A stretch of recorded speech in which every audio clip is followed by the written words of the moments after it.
Presidente CCIPL ateten conectividade aerodili ba China bela atrai investimento turismo na economia mai Timor-Leste.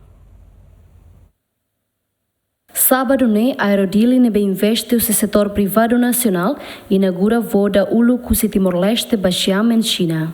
Presidente da Câmara Comércio e Indústria Timor-Leste, Jorge Manuel de Araújo Serrano, nebe tauma também a empresa nacional Síria congratula na Aerodili, também bela haluan na conectividade Rusi Timor-Leste ba China. Líder máximo CCITL ne considera a conectividade ne bela atrai lutar investimento estrangeiro Síria mais Timor-Leste, onde contribui para o desenvolvimento da economia nian.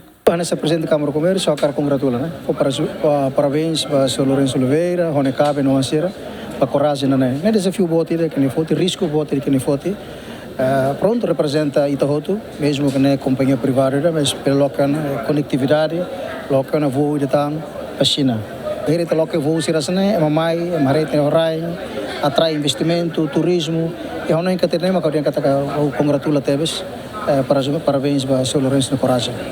E te esperamos e falo voos sercelo vamos Malásia, para Singapura, até Timor-Leste bem local. Ba ilu tareba turismo, né? Tareba muito bem itinerário ne potencialidade boa para turismo. A ver se dá o desenvolvimento também mais barato se dá o mais itinerário. Portanto, né, uma conectividade né importante para o país para ir. E te espero para todo lado depois. Tareba muito bem o mundo, né? Companhia boa só tem mundo né companhia estatal. A Rucas Indonésia faz toda companhia estatal. Estado, governo investe em companhia aérea, lá você busca retorno financeiro, é ver retorno indireto seja econômico, social, né? Para depois pela traima. A vida né risco de que como e está que política e ato Estado e a companhia raça, setor privado iniciativa, onde tudo tem que apoio. Voo Aerodili ba Xiamen se halau da rua e fulang ida ho folim bilhete $100 cada viagem, nebe se lao horas walu. Dadau ne Aerodili semo banação tolu hanesan, Bali, Indonésia, Singapura no China. No ia tempo badak se halau mos voo ba Darwin, Austrália. Equipa cobertura, GMN.